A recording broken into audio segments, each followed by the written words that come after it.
Today, I'm in conversation with the author of Mayor of Success, management consultant, coach, professional speaker, author, podcaster, Mark Graban. Please help me welcome Mark Graban. Welcome, Mark. Thanks, Bashir. Thank you for having me here today. Where were you? What happened? Who were you surrounded with that inspired you to do what you do today? Well, I grew up in a home in Michigan, and my parents both really valued education and work. I think from my father, he was an engineer at General Motors for 40 years. So I think the expectation growing up of having a long career, maybe at one company. I think you hear that entrepreneurs generally grow up in an entrepreneurial family. That's not always true, but I think we tend to follow the models that we have in our life. I grew up in a community in suburban Detroit where people I knew, their parents worked for big companies. I ended up on a different path. I started my career as an industrial engineer at General Motors. In manufacturing. My dad never really worked in a manufacturing setting. But I left General Motors after 2 years. I ended up on a different path where I've changed jobs a lot. I've worked for small companies, really large global companies. And so, I had the foundations from home. My parents did everything they could to create great educational opportunities, and they modeled leadership and community involvement and work in different ways. My start at General Motors really inspired me with an idea that I hold to today, that people shouldn't hate coming to work. Like at General Motors, whether it was hourly or salaried, it was just a bad environment. And when I had the opportunity after a decade focused in manufacturing, I had an opportunity to start working in healthcare. And I found the same inspiration holds true there, that people too often are frustrated or burned out in healthcare. They shouldn't hate coming to work. And then there's also the idea not only that workers shouldn't be hurt, but patients shouldn't be hurt. So I think there are some common threads in my passions around creating a better workplace, around safety and quality. And so I've been able to shift what was the beginning of a career in engineering and manufacturing to doing a lot of work in healthcare, and then actually doing a lot of writing and speaking and work that you wouldn't normally associate with engineering. What are top 3 mistakes to avoid? Well, I think one, and this could apply to big companies or healthcare settings or startups. I think one mistake is building products or services because you can build them, instead of asking and testing whether the market really wants that product or service and is willing to pay for them. So I think the lessons from the entrepreneurship field, lessons from Steve Blank and Eric Ries, those are ideas from startup settings and entrepreneurship settings that can apply to any organization that's trying to establish a new product or a service line. So I think, again, not just asking, can we build it, but asking, should we build it, and testing that in some way in the market. So mistake is doing it because you can. Second mistake is the idea of organizations and leaders reacting to every up and down in a performance measure. That led to my book, Measures of Success. As the subtitle says, we can learn to react less, and we can lead better, and we can actually improve more. And then I think the third mistake is using email or text when a phone call or a face-to-face discussion, or maybe these days a Zoom call, would be more effective. I made that mistake a lot. The younger me had a bad habit of writing long, indignant emails, or communicating in ways of trying to communicate through email in a way that could be misinterpreted, or it just wasn't effective. So with email or even a text message, you're not really having a conversation. I think there are a lot of times when we need to be careful that technology that we're using the right technology for the right type of communication or discussion that we're trying to have. What is the greatest failure story? What did you learn and how did you recover from it? Yeah, I mean, I guess one story that I often think of, and I included it in the one book I've done called Practicing Lean, was the last manufacturing company I worked at. I was going through a certification process of essentially a lean black belt program. And that meant not just doing classroom education, but it meant doing a project I was building upon previous experience that I had with lean and process improvement at other companies. And through that project, I was working with one part of our factory and was basically trying to solve a problem around customer delivery. We were making our internal customer wait for parts that was causing all kinds of other problems down the line. And so I went in and basically created like a technically correct production Kanban system of looking at changeover times and batch sizes and setting up visual controls about what parts to produce next and in what sequence and in what quantities.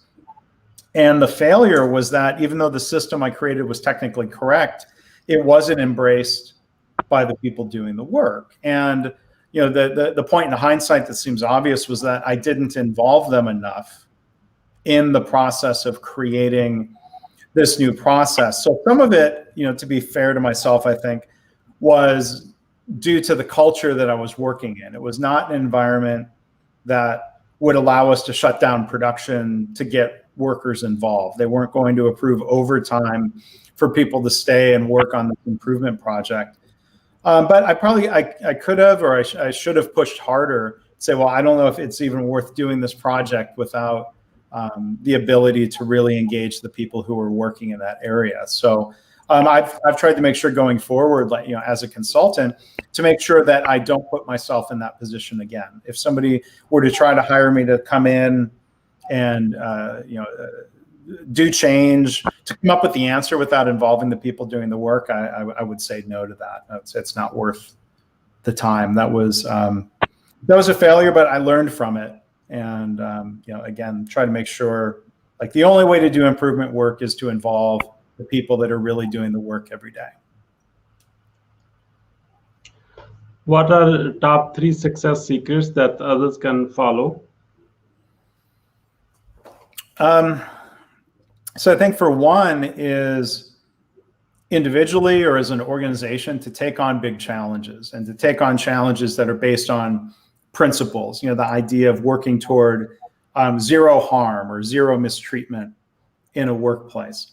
And when we take on these big principles-based challenges, I think we have to make sure we try to keep our energy going when we hit obstacles, and realizing that working on important change is difficult.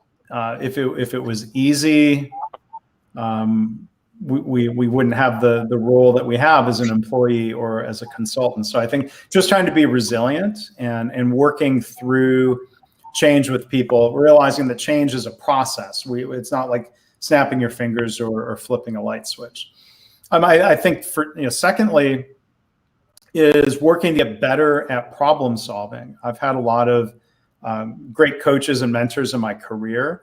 The lean methodology that I work in so much and have learned from and have practiced and taught really brings us a lot of methods for problem solving, like trying to avoid the temptation to jump to solutions. For example, getting better at problem solving in the workplace and having some of those habits can help us be more effective at work and at times at home or in our daily life. And then I think the third thing is understanding motivation, recognizing people aren't, there's this phrase that's used a lot, resistant to change. And I think that's unfair. It's blaming people when we should maybe instead look in the mirror and say, well, ask, what are we doing to lead them? Again, to have this conversation about change, to work together with them, One method I've run across, thanks to being in healthcare, is a methodology called motivational interviewing, and it's a method that has roots in counseling that we can actually use in the workplace. Instead of just telling people to change, or instead of telling them why they should change, motivational interviewing is a communication style that leads conversations about change. And to realize, again, don't blame people for being resistant to change. People will question change. That's a natural part of the change process. And again, this motivational interviewing methodology is something that's been really helpful to me, and I've tried to share with others.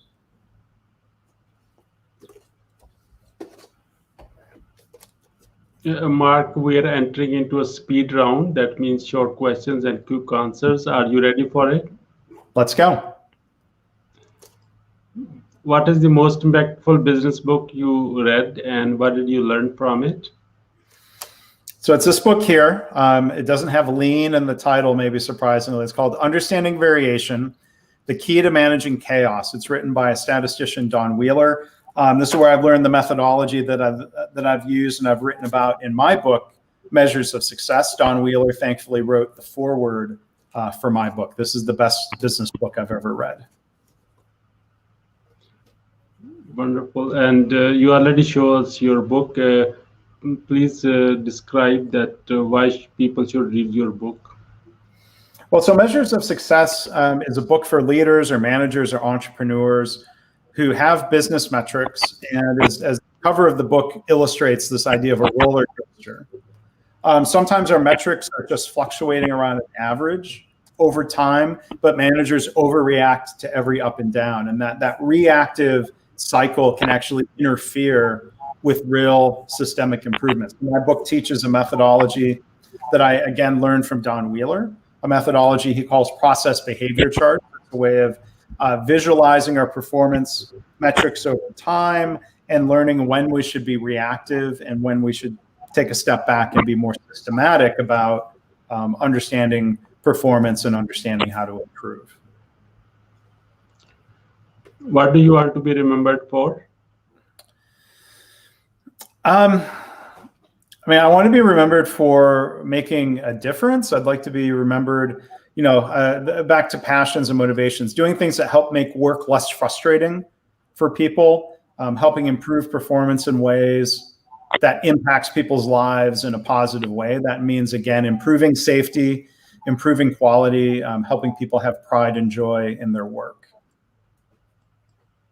How do you overcome a challenge life throws at you?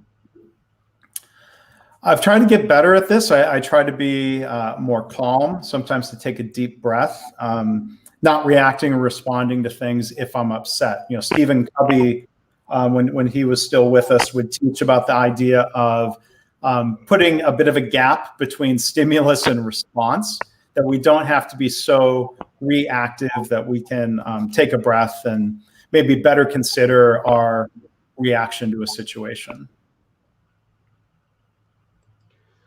Once you have a revenue generating idea, how do you convince your significant other? That's a good question. I mean, my wife, she's been very supportive of me working independently and being entrepreneurial. When I have an idea for a book or a podcast, or when I started working with KaiNexus, the software company, 10 years ago, I don't think I so much convinced her as maybe she convinces herself based on data and information she collects, and her own gut feel for people is very strong. I mean, she's a business executive who's very successful, so I do rely on her guidance and input quite a bit. What do you want to do when you grow up? That's a good question. I mean, I'm 47 years old. I'd like to think I'm grown up, but I mean, I think my passion, again, it's not so much label. I wouldn't label what I want to do so much as lean healthcare as I would label it safety improvement. Like my passion, when I retire at some point, I would like to be able to look back and say that healthcare, not just in the US, but around the world, is safer for everybody involved. What are you grateful for today? I try to be grateful just for having today and for being here. Very recently, in the past month, two people I know who are right about my age passed away. One very suddenly, one after a 6-month bout with cancer, which is pretty sudden. So that'll really make you stop and reflect and just try to be more grateful for every day that we have. Who is your living mentor and what is the impact they have on you? Well, so two important mentors to me both passed away last year. Norman Bodek, who I had a lot of close interaction with over 10 or 15 years, taught me a lot about Kaizen and continuous improvement. And he had the idea for me to start a podcast. Second mentor, or I would say more of an influence. I met him a couple of times and it was a little bit more distant. Influence that he had on me was Paul O'Neill, the former CEO of Alcoa, who did great work around being a leader, improving safety. So I am always on the lookout. I need more living mentors at this point, but I've been thankful to have a lot of great mentors during my career. Why is being impactful important to you? I mean, I think we all want to make a difference, and I'm thankful that I have some big challenges that are motivating or continue to be motivating. Again, like creating better workplaces, which means not just safer workplaces, but workplaces that better engage everybody to allow them, to bring their full selves to work and to fully participate in, doing meaningful work. I think that's really important. Who is your ideal client? I think it's leaders who share a similar vision and principles when it comes to what we're trying to accomplish. The idea that working toward, for example, zero harm as a motivating goal, and people who share some of the same principles around the leadership methods and mindsets that are going to get us there. People who share the vision but need help and coaching and support. As opposed to somebody that says, well, come in and tell us what to do. Like that, I think that just doesn't work. So people have to share the vision and enough principles to say, okay, we're going to work on it together. How can we support you? Well, I mean, like if people would want to work together, I guess in terms of like supporting my work in different ways.